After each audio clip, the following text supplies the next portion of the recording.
You sit down to do the one task that actually matters today. A message flashes, then another. You tell yourself you'll just clear one thing quickly. 20 minutes later you're back, but you're not really back. So here's the part that's easy to miss. Focus usually doesn't break during the task. It breaks in the moment right before you switch. What happens next is predictable. You leave something half done, and a piece of your mind stays there, holding your place. Then you start the next thing with leftover thoughts still running, like browser tabs you never closed. You work slower, you reread the same line, and you feel oddly tired. By the end of the day, it can look like you were on the whole time. Lots of movement, lots of response. But very little feels finished because your attention kept reloading instead of progressing. Maya notices this most on workdays with back-to-back messages. She opens a document, writes 2 sentences, sees an email preview, and thinks, I should handle that before it gets worse. When she returns, the document feels unfamiliar, even though she was just there. She stares at the screen like it belongs to someone else.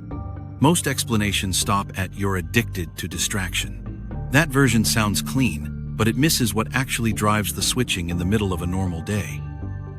The simplest way to frame it is this: your attention treats unfinished things like open tabs. When you switch without closing the tab, your mind keeps trying to keep it available. That holding effort costs energy, even if you're not aware of it. And modern work adds constant triggers that feel urgent. Not because you're weak, but because your day is built around signals that imply consequences. There's a short ritual that targets the exact moment the day goes off the rails. Step 1 is name the loop. When the switch urge hits, you name what's happening, out loud or silently. Switch urge. Step 2 is cut the thread. You leave a single next step note for what you're leaving, then you close what you're not doing. Step 3 is reset on repeat.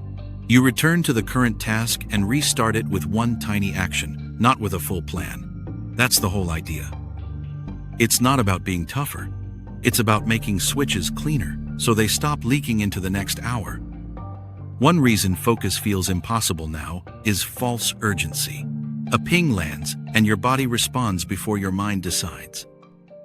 You feel that tiny spike in your chest. Your hand moves toward the phone. The sensation isn't "I want entertainment." It's "something might be waiting on me." When you treat every signal like it needs immediate contact, you turn the day into a pinball machine. Even if each bounce only takes a minute, your mind never settles long enough to build momentum. Another reason is the half-done problem. When you leave mid-task, your mind tries to keep your place, like a sticky note blocking your view through the windshield. It's not helpful information, it's just obstruction. You can still drive, but everything feels harder to see. That's why returning feels weird. It's not that you forgot what to do. It's that the task now comes with residue, and your mind has to clear that residue before it can move. A third reason is the harmless check-in that isn't harmless. You glance at the inbox, you scroll a feed for a second, you check a group chat, you peek at a calendar.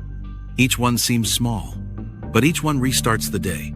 You come back with 10 new tabs in your head.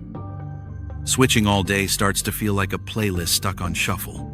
You hear the intro of 100 songs, but you don't finish any of them, so nothing lands.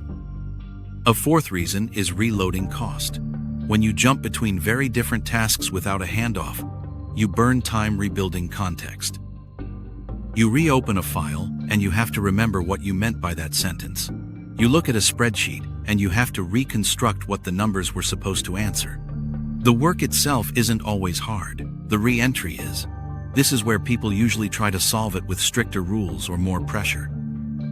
That often backfires because the problem isn't effort, it's the quality of the transitions.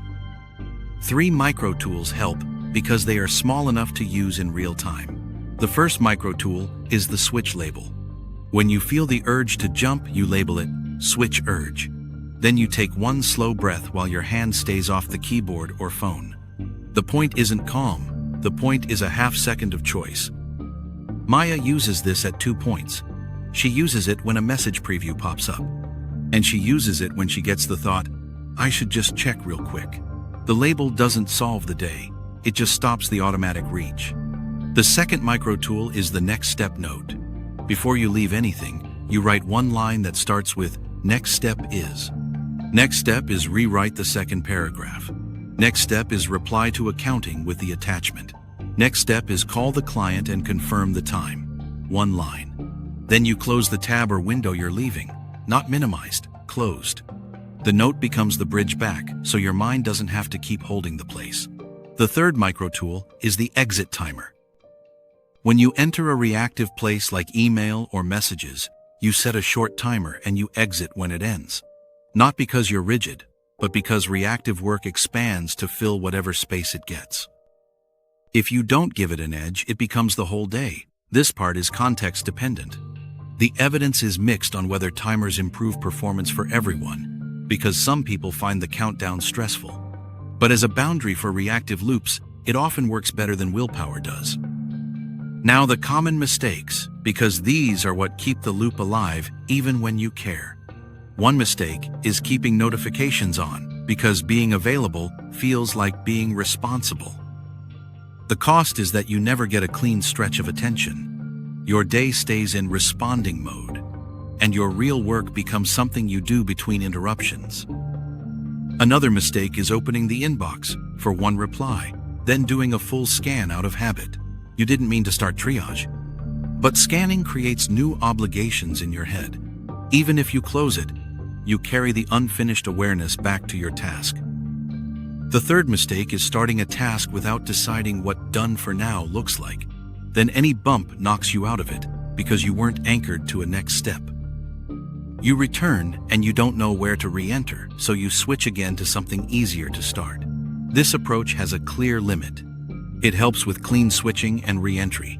It does not solve deeper attention problems caused by severe sleep loss, untreated anxiety, or medical conditions that need professional care. So here's what it looks like when the ritual is actually used in the middle of a normal day. Maya is writing a report.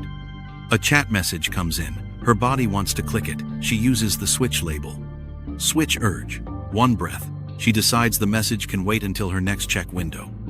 10 minutes later, she hits a hard part in the report. She feels the pull to escape into something easy. Same move. Switch label. One breath. Then she uses the smallest restart possible. She writes the next sentence badly, just to re-enter the track. When she does need to switch, she does not vanish mid-thought. She uses the next step note. Next step is add the numbers from the last quarter. Then she closes the report tab. Now the switch is clean. The tab isn't open in her mind anymore because the return path is written down. And when she opens email, she uses the exit timer. She replies to what she came for. She files what she can, and when the timer ends, she leaves. She doesn't just check one more thing, because that's how the shuffle starts again. Reset on repeat is the part people skip. They cut away from the distraction, but they return in a fog. The reset is one tiny action that proves you're back. You write the first word. You open the document and paste the note where you can see it. You read the last two sentences you wrote and add one more. Nothing big. If you're waiting to feel focused before you restart, the day stays reactive. The reset is what creates the feeling, not the other way around. A clean day isn't a silent day. It's a day where switches have edges. One check window, one focus block, one next step note before you leave anything. That's enough to reduce the reload cost without pretending interruptions disappear. The rest of the day will still be the day.